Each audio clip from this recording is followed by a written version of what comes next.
కన్నీటితో చేసిన ప్రార్థన. మనసు పగిలి దేవుణ్ణి పిలిచిన ఆ క్షణం ఇది కొత్త కాదు.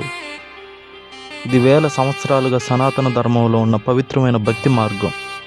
కానీ ఈరోజు కొంతమంది అదే కన్నీటి ప్రార్థన అనే భావాన్ని తీసుకుని ఇది మా మతంలోనే ఉంది అని చెప్పి హిందూ మత మార్పిడి ప్రేరేపిస్తున్నారు. నిజం ఏమిటంటే భక్తికి మతం లేదు, కన్నీటి ప్రార్థనకి భాష లేదు.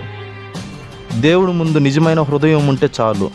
మన సనాతన ధర్మంలో కన్నీటి ప్రార్థన చేసిన మహానుభావులు ఎంతోమంది ఉన్నారు.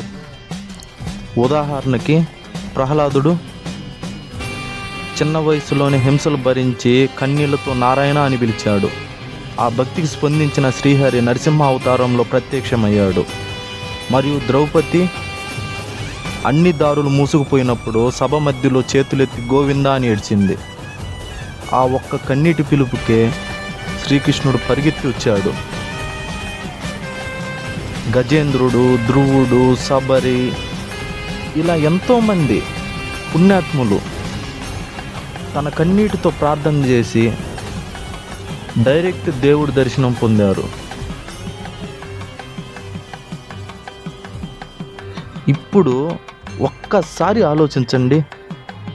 ఈ కన్నీటి ప్రార్థన, ఈ ఆర్తి, ఈ శరణాగతి ఇవి సనాతన ధర్మంలో యుగాల నుంచి ఉన్నాయి. అయితే ఇవే విషయాలు చెప్పి మా దగ్గరికి రండి, అప్పుడు దేవుడు వింటాడు అని చెప్పడం ఎంతవరకు సరైంది? దేవుడు ఒక్కడే అని చెప్పి మన మూలాలను మర్చిపోవాలని చెప్పడం ఎందుకు? మన ధర్మం, మన సంస్కృతి, మన పురాణాలు, మన దేవతలు ఇవి మన తల్లి లాంటివి. తల్లిపాలు తాగి అదే తల్లిని తిరస్కరించడం ఎలా బాధాకరమో మనకు జన్మనిచ్చిన సనాతన ధర్మాన్ని వదిలేయటం కూడా అంతే బాధాకరం. ఏ మతంలో అయినా నిజమైన భక్తితో, మంచితనంతో, కన్నీళ్లతో ప్రార్థిస్తే దేవుడు అనుగ్రహం తప్పకుండా ఉంటుంది.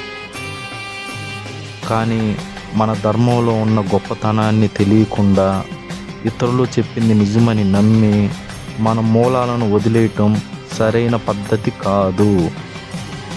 సనాతన ధర్మం కేవలం మతం కాదు, అది వేల సంవత్సరాలుగా ఆధ్యాత్మిక సంపద. మన పురాణాలు చదవండి, మన ఇతిహాసాలు తెలుసుకోండి, మన భక్తి పరంపర ఎంత గొప్పదో అర్థం చేసుకోండి. ఎందుకంటే మనకు కావాల్సింది భక్తి, ప్రేమ, కన్నీటి ప్రార్థన అన్నీ మన సనాతన ధర్మంలో ఎప్పుడు నుంచో ఉన్నాయి.